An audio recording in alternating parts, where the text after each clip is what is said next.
చందమామ కథ. బుద్ధి లేని పెద్దమ్మ. ఒక ఊర్లో ఒక కాపువాడు ఉండేవాడు. అతను నిత్యము లక్ష్మిని ఆరాధించేవాడు.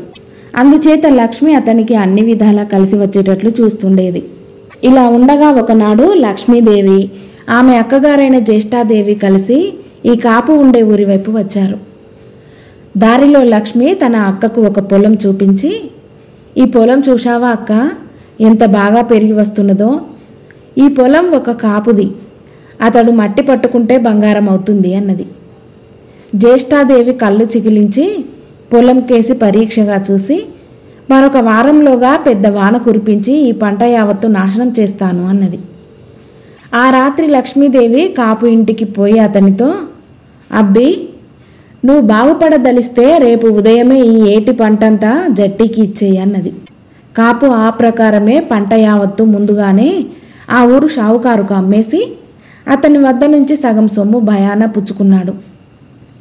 వారం తిరక్క మునిపే అట్టహాసంగా వాన కురిసింది. అన్ని చేలు అంతో ఇంతో దెబ్బతిన్నాయి గాని కాపు పొలంలో పంట బొత్తిగా నీలమట్టమైపోయింది. మళ్ళీ అక్క చెల్లెళ్ళు అడగా వచ్చారు. చూశావా కాపు గతి ఏమైందో అన్నది పెద్దమ్మ. కాపు నష్టపడలేదనుకుంటాను, ఎందుకంటే అతడు ఈ పంటను ఒక షావుకారుకు జట్టీకిచ్చాడు అన్నది లక్ష్మి. అలాగా, పాపం షావుకారు నిష్కారణంగా నష్టపడిపోతాడే. అయినా నేను దెబ్బతినకుండా పూర్తి పంట పండేటట్టుగా చేస్తాను, అప్పుడు రైతు రోగం కుదురుతుంది అన్నది పెద్దమ్మ. లక్ష్మి మళ్ళీ కాపు వద్దకు వెళ్ళి, అబ్బి, షావుకారు దగ్గర నుంచి పంటను మళ్ళీ తిరిగి కొనేసుకో అని చెప్పింది. కాపు ఆ ప్రకారమే షావుకారు వద్దకు వెళ్ళి, బాబు, తమరు చాలా నష్టపడ్డారు, చెడ్డ సొమ్ము చెరిసగం, పంట నాకు వదిలేయండి, మీరివ్వదేలిన బాకీ నేను వదులుకుంటాను అన్నాడు. షావుకారు పంట వదులుకున్నట్లు పత్రం రాసి కాపు చేతికిచ్చేశాడు.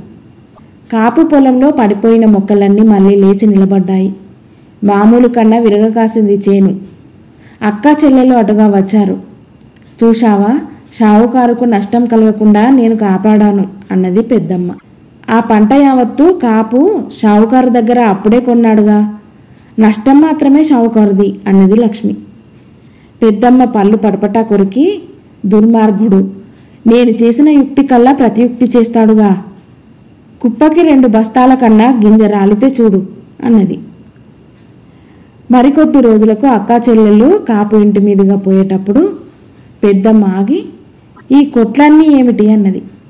నువ్వు చేసిన పనే, కుప్పకు 2 బస్తాలు రాలాలంటివిగా, 300 కుప్పలు వేసి నూర్చాడు, ధాన్యం దాచటానికి చోటు చాలక కొట్లు కట్టించుకున్నాడు అన్నది లక్ష్మి. ఇదంతా తన చెల్లెలే చేస్తున్నట్టు ఇప్పటికి పెద్దమ్మ తెలుసుకున్నది. ఈసారి ఈ కాపును నేనేం చేస్తానో చూసుకో, రేపు ఈ పాటికి సర్వనాశనం కాకపోతే అప్పుడు అడుగు అన్నది పెద్దమ్మ. ఏం చేస్తావేమిటి అని అడిగింది లక్ష్మి నవ్వుతూ. ఇంకా నీకు చెప్పకేం అన్నది పెద్దమ్మ కోపంగా. ఆ రాత్రి లక్ష్మి కాపును చూడబోయి ఒక ఉపాయం చేసింది. మర్నాడు అక్కా చెల్లెలు అతని ఇంటి ఛాయలకు వెళ్ళేసరికి కాపు ఇంటి బయట మేళతాళాలు మోగుతున్నాయి. ఇద్దరు మానవ రూపాలు ధరించి లోపలికి వెళ్ళారు. కాపు ఏదో పూజ చేయబోయే ప్రయత్నంలో ఉన్నాడు. ఏం పూజ చేస్తున్నావు నాయనా అని లక్ష్మి కాపును అడిగింది. జ్యేష్ఠాదేవికి పూజ చేయబోతున్నాను, ఆవిడ దయ వల్ల నాకు ఈ ఏడు ఎంతో కలిసి వచ్చింది అన్నాడు కాపు.